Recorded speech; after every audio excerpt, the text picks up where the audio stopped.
ಸ್ಯಾಂಡಲ್ವುಡ್ನಲ್ಲಿ ಈ ಬಾರಿ ಸಂಭ್ರಮದ ಸುದ್ದಿಗಳು ಸಾಕಷ್ಟಿವೆ. ಒಂದೆಡೆ ತರುಣ್ ಸುಧೀರ್ ಮತ್ತು ಸೋನಾಲ್ ಮಂಥೂರ್ಗೆ ಮದುವೆ ಸಂಭ್ರಮ. ಇದೇ ಆಗಸ್ಟ್ 10ರಂದು ಇವರಿಬ್ಬರ ಕಲ್ಯಾಣ ಆಗಿದೆ. ಇನ್ನೊಂದೆಡೆ ಅಭಿಷೇಕ್ ಅಂಬರೀಶ್ ಪತ್ನಿ ಅವಿವಾ ಬಿದ್ದಪ್ಪ ಗರ್ಭಿಣಿಯಾಗಿದ್ದಾರೆ. ಮನೆಗೆ ಮಗುವನ್ನ ಸ್ವಾಗತಿಸುವ ಖುಷಿಯಲ್ಲಿ ಮತ್ತು ಅಜ್ಜಿಯಾಗುವ ಸಂದರ್ಭದಲ್ಲಿ ಸುಮಲತಾ ಅಂಬರೀಶ್ ಇದ್ದಾರೆ.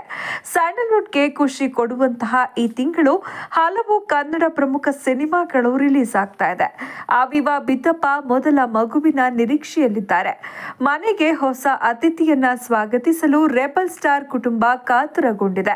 ಇದೇ ವಾರ ಅದ್ದೂರಿಯಾಗಿ ಸೀಮಂತ ಕಾರ್ಯಕ್ರಮ ನಡೆಸಲಿದ್ದಾರೆ ಅಂತ ವರದಿಗಳು ತಿಳಿಸಿವೆ. ಈ ಕುರಿತು ಅಭಿಷೇಕ್ ಅಂಬರೀಶ್ ಕುಟುಂಬದ ಕಡೆಯಿಂದ ಯಾವುದೇ ಮಾಹಿತಿ ವರದಿ ಇಲ್ಲ.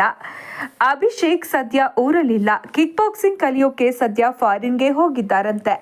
ನಾಳೆ ಬೆಂಗಳೂರಿಗೆ ವಾಪಸ್ ಬರ್ತಿದ್ದಾರೆ. ಇವರ ಸೀಮಂತ ಕಾರ್ಯಕ್ರಮಗಳು ನಡೆಯಲಿವೆ ಅಂತ ವರದಿಗಳು ತಿಳಿಸಿದೆ. ಇದೇ ಜೂನ್ ತಿಂಗಳಲ್ಲಿ ಕನ್ನಡದ ನಟ ಅಭಿಷೇಕ್ ಅಂಬರೀಶ್ ಮತ್ತು ಅವಿವಾ ಬಿದ್ದಪ್ಪ ಮೊದಲ ವಿವಾಹ ವಾರ್ಷಿಕೋತ್ಸವ ಆಚರಿಸಿಕೊಂಡಿದ್ರು. ಇದೇ ಸಂದರ್ಭದಲ್ಲಿ ತಮ್ಮ ಮಗ ಅಭಿಷೇಕ್ ಮತ್ತು ಅವಿವಾಗೆ ಸುಮಲತಾ ಪ್ರೀತಿಯ ಶುಭಾಶಯ ತಿಳಿಸಿದ್ರು. ನನ್ನ ಪ್ರೀತಿಯ ಅಭಿ ಮತ್ತು ಅವಿವಾಗೆ ಮೊದಲ ವಿವಾಹ ವಾರ್ಷಿಕೋತ್ಸವದ ಶುಭಾಶಯಗಳು. ನಿಮ್ಮ ಪ್ರೀತಿ ಇನ್ನಷ್ಟು ಉತ್ತಮವಾಗಿ ಇನ್ನಷ್ಟು ಒಬ್ಬರನ್ನೊಬ್ಬರು ಅರ್ಥ ಮಾಡಿಕೊಳ್ಳಿ. ನಿಮಗೆ ಪ್ರೀತಿಯ ಅಪ್ಪುಗೆ ಮತ್ತು ಆಶೀರ್ವಾದಗಳು ಅಂತ ತಿಳಿಸಿದ್ರು. ಇದೀಗ 2 ತಿಂಗಳಲ್ಲಿ ಅಭಿಷೇಕ್ ಮನೆಯಲ್ಲಿ ಸೀಮಂತ ಸಂಭ್ರಮ ಮನೆ ಮಾಡಿದೆ. ಕನ್ನಡದ ನಟ ಅಭಿಷೇಕ್ ಅಂಬರೀಶ್ ಮತ್ತು ಅವಿವಾ ಬಿದ್ದಪ್ಪ ಅವರು ಜೂನ್ 5, 2023ರಂದು ಶುಭ ವಿವಾಹ ಆಗಿದ್ರು.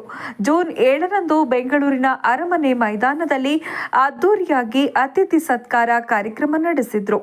ಅಂದಹಾಗೆ ಇವರಿಬ್ಬರದ್ದು ಲವ್ ಮ್ಯಾರೇಜ್. ಅಭಿಷೇಕ್ ಅಂಬರೀಶ್ ಮತ್ತು ಅವಿವಾ ಬಿದ್ದಪ್ಪ ಹಲವು ವರ್ಷಗಳಿಂದ ಒಬ್ಬರನ್ನೊಬ್ಬರು ಪ್ರೀತಿಸ್ತಾ ಇದ್ರು. ಅಭಿಷೇಕ್ ಅವರು ವಿದೇಶದಲ್ಲಿ ಶಿಕ್ಷಣ ಪಡೆಯುವ ಸಂದರ್ಭದಲ್ಲಿ ಅವಿವಾ ಅವರನ್ನ ಇಷ್ಟಪಟ್ಟಿದ್ರು. ಇವರಿಬ್ಬರ ಪ್ರೀತಿಗೆ ಮನೆಯಲ್ಲಿ ಒಪ್ಪಿಗೆ ಮುದ್ರೆ ಸಿಕ್ಕಿತ್ತು. ಇಬ್ಬರ ಪ್ರೀತಿಯ ವಿಷಯ ಎಂಗೇಜ್ಮೆಂಟ್ ವರೆಗೂ ಬಹಿರಂಗ ಆಗಿರಲಿಲ್ಲ.